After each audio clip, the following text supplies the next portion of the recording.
As we approach the 10th anniversary of Gamergate, we do so in a world where Curtis Yarvin is doing interviews with the New York Times, and there is a seemingly begrudging acceptance of the new Trump administration from the managerial classes.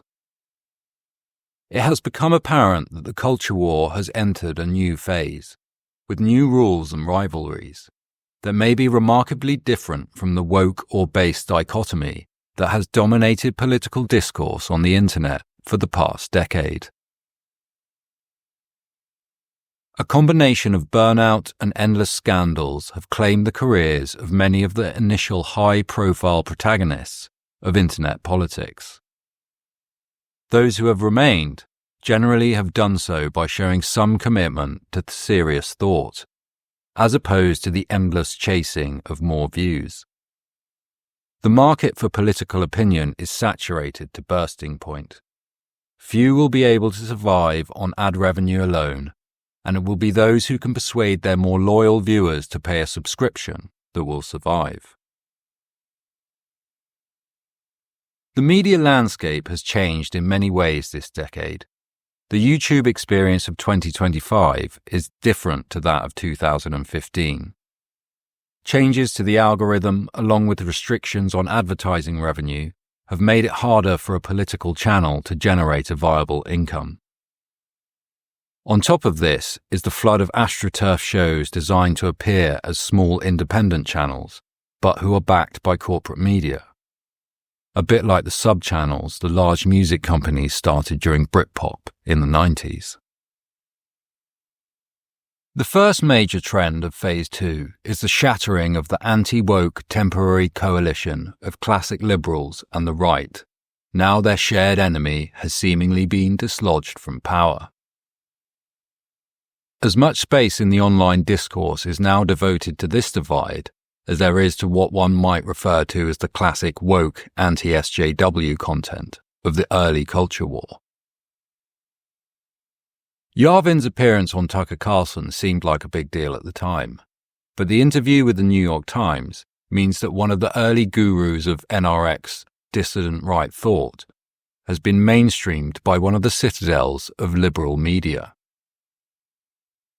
Combined with the general sense of vibe shift, some feel this represents total victory for the right, while others are not so sure. Although Academic Agent now rejects the label of dissident right, the different trajectories he and Yarvin have taken illustrates another trend that will become increasingly apparent in the second phase. The divide between the more traditionalist right, less comfortable with the excesses of liberal capitalism, and the Silicon Valley tech bros who will be looking to regain their losses after the Nvidia stock crash. The brief kerfuffle over H-1B1 visas was a great example of this before Elon decided to swiftly change the subject. Between AA and Yarvin, we see the different paths the right might take. Yarvin leans into the machinery of the regime, whereas AA avoids it entirely, preferring to post Ryu's victory sequence from Street Fighter II, which is highly based. One of the ways the thinking of these two characters has diverged is that Yarvin places greater emphasis on the cathedral as the main power center, whereas for AA, financial capital is the final boss of global power. This intellectual divide is part of what separates those who see a second Trump presidency as total victory for the right, and those who see it as a containment move by the regime, trying to placate the masses with a return to 80s liberalism. Another interesting development will be how the left reacts to this change in the political atmosphere, which many of them recognise and are bewildered by, considering their dominance of cultural institutions. It is likely that the left will return to more traditional class concerns as woke branding becomes increasingly toxic in the political sphere. There may be potential for a culturally conservative but economically left-wing movement to gain some support here in the UK. The successful, if slightly formulaic, Moon YouTube channel is a good example of this worldview emerging. However, I feel it would struggle for institutional backing and be crowded out by the woke left and the free market right, which are more established.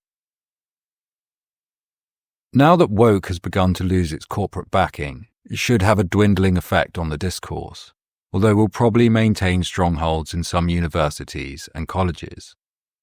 More and more left-wing commentators are seeking approval from conservative audiences, and campus protests, a constant feature of the early culture war, seem like a thing of the past. The second Trump inauguration passed with Antifa barely breaking a window. For many of us who have been watching and participating in the culture war, we came in as classic liberals but have become more conservative over the past 10 years. But it is worth taking a moment to consider that in that decade, we have gone from posting frogs on anonymous message boards to exerting at least an indirect influence on the world's elites by causing them to change tack, and a vicious opponent, with many on-paper advantages, has been routed and is fleeing the battlefield for the cover of Blue Sky Social. Even if you consider liberalism as HIV to woke AIDS, this moment represents the end of the beginning.